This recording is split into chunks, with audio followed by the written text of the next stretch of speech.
AB Venkateswararao ఒక senior IPS అధికారి,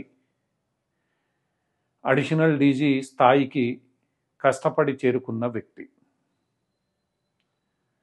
అటువంటి అధికారిని జగన్మోహన్ రెడ్డి ప్రభుత్వం పదవుల్లోకి రాగానే తీవ్రంగా వెంటాడింది, వేటాడింది, ఇబ్బందుల పాలు చేసింది. ఒక పార్టీకి అనుకూలంగా ఉన్నారని ముద్రపడిన అధికారుల పట్ల ఆ పార్టీకి వ్యతిరేకంగా ఉన్న పార్టీ అధికారం చేజించుకున్న వేళ వాళ్ళని ఇబ్బంది పాలు చేయడం సహజంగానే చూస్తూ ఉంటాం.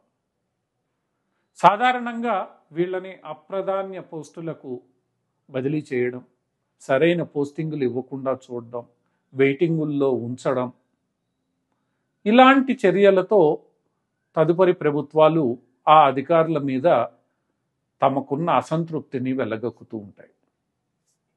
అయితే ఆంధ్రప్రదేశ్ చరిత్రలో మొట్టమొదటిసారి ఒక అడిషనల్ డీజీ స్థాయి అధికారిని సహేతుకమైన కారణాలు ఏవీ లేకుండా మొండిగా సస్పెండ్ చేసి, ఆ సస్పెండ్ తప్పని కోర్టులు చెప్పిన తర్వాత మరలా రెండోసారి సస్పెండ్ చేసి ఆ అధికారిని వ్యక్తిగతంగా వెంటాడి, వేటాడి, సోషల్ మీడియాలో కించపరిచి బురద చల్లిన సంఘటన ఇది మొట్టమొదటిదనే చెప్పవచ్చు. ప్రతి ప్రభుత్వం ఆ ప్రభుత్వంలో పనిచేస్తున్న అధికారులు తమకు లాయల్గా ఉండాలని చూస్తారు. అది కొన్ని సందర్భాల్లో అధికారులకు తప్పదు.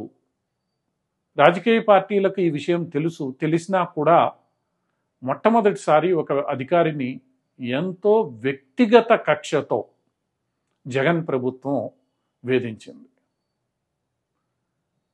ఇది ఒక రకంగా చెప్పాలి అనంటే భారత రాజ్యాంగంలో నిర్వచింపబడిన అఖిల భారత సర్వీసు నిబంధనలకు కూడా వ్యతిరేకం. ఈ అఖిల భారత సర్వీసును భారత రాజ్యాంగం ఎందుకు ఏర్పాటు చేసిందంటే ఇలాంటి వేధింపులకు వీరు బలి కాకుండా పరిపాలనను ప్రభుత్వాలు మారినా సజావుగా అందేలా చూడడమే లక్ష్యంగా తయారు చేయబడింది. వీరికి తగిన రక్షణలు ఉంటాయి.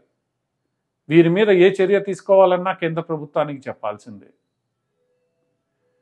అంతటి రక్షణ కలిగిన ఒక ఐపీఎస్ అధికారిని ఇంతగా వేధించిన సంఘటన దేశంలో ఇంకెక్కడా ఉండకపోవచ్చు.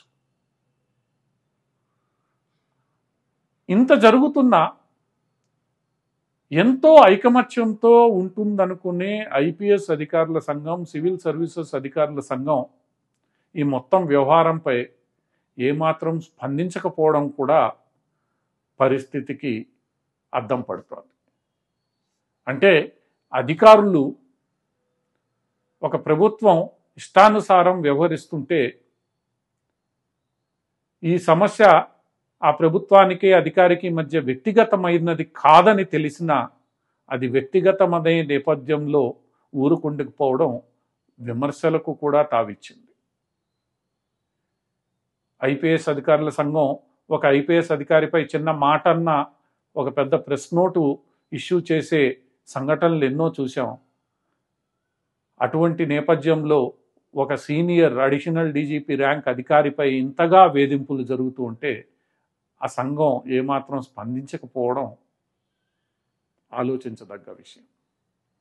ఏది ఏమైనప్పటికీ తన రిటైర్మెంట్కు అంటే ఏబి వెంకటేశ్వరరావు ఈ నెల 30వ తారీఖుతో రిటైర్ కావాల్సి ఉంది. తన రిటైర్మెంట్కు ముందు తనపై విధించిన రెండో సస్పెన్షన్ను కూడా కోర్టుల ద్వారా కొట్టివేయించుకొని క్లీన్ చిట్తో ప్రభుత్వం ముందు నిలబడ్డారు. మరి ఇప్పుడు ప్రభుత్వం అతని మీద వ్యక్తిగత కక్షతో ఈ రిటైర్మెంట్ను కూడా సాఫీగా సాగనీయకుండా చూస్తే మాత్రం ఏమాత్రం సమర్థనీయం కాదు. అందుకు అధికారులు మద్దతు పలికితే భవిష్యత్తులో ఈరోజు ఏబి వెంకటేశ్వరరావుకు జరిగిందే మరో అధికారికి జరగవచ్చు. పరిపాలనా సందర్భంలో తాము తీసుకునే నిర్ణయాలు తమ ప్రభుత్వాలు చెబితే అమలు చేస్తారు తప్ప వ్యక్తిగతంగా వీరికి పెద్దగా వాటిల్లో ఇంట్రెస్ట్ ఉండదనేది అఖిల భారతీయ సర్వీస్ అధికారులు ఎప్పుడూ చెప్పేదే. కానీ ఈ విషయంలో అటువంటి మాటలు ఎక్కడా కనిపించడం లేదు. అందుకు మద్దతు కూడా ఎక్కడా వినిపించడం లేదు. ఈ దిశగా అఖిల భారతీయ సర్వీస్ అధికారులు, ఐపీఎస్ అధికారుల సంఘం దృష్టి సారించాలి. సుదీర్ఘ సర్వీస్ కలిగిన ఒక అధికారి సగౌరవంగా ఇంటికి వెళ్ళడానికి అవసరమైన మద్దతు ఇవ్వాలి. ఒకవేళ అది జరగకపోతే జగన్మోహన్ రెడ్డికి ఉన్న పేరు విధ్వంసక ముఖ్యమంత్రి అని, ఆ పేరును నిలబెట్టుకున్నవారు, ఆ పేరుకు మద్దతు పలికిన అధికారులు సార్థకత చేసిన వారు అవుతారు.